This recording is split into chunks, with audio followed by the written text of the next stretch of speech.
The settings on your iPad have a lot of useful information for you. So over here on the left, let's take a look at what these things are. Airplane mode means it turns off the Wi-Fi and all notifications. We suggest not using that because if for some reason something happens to your iPad and we need to communicate with it or we need to locate it, we can't do it if you have it in airplane mode. Wi-Fi is where you would connect to your Wi-Fi. So if you're at home, you'd find your Wi-Fi, select it, and put in a password if you have one.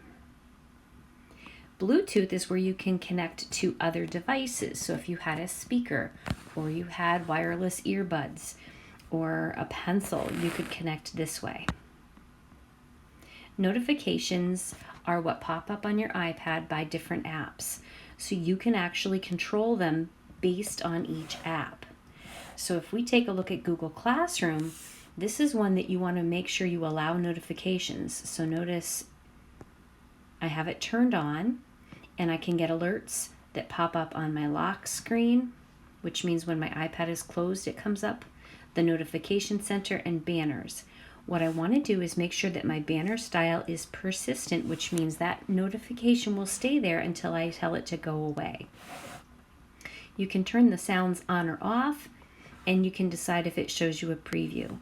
But what's nice is if I go back to notifications, I can look at each individual app and decide what notifications I want from that app.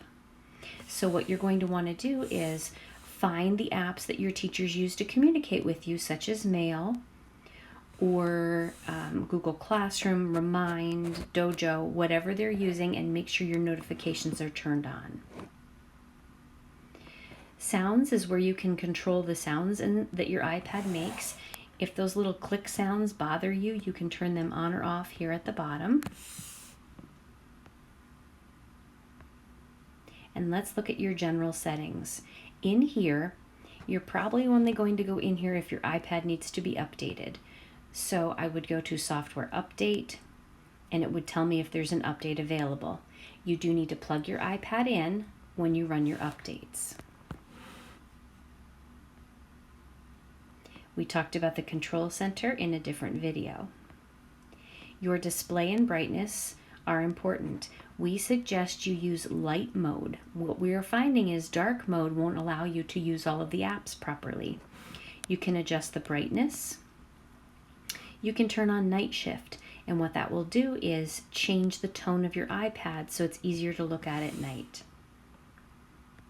You can change the text size depending on what's comfortable for your eyes, and you can even bold the text. The home screen and dock, right here I can decide if I want more apps on a page or if I want the apps to be bigger. So that's something you can decide. And then if we take a look down here, multitasking means you can run two apps at the same time. So if you want to be able to do that, you have to turn that on with the green.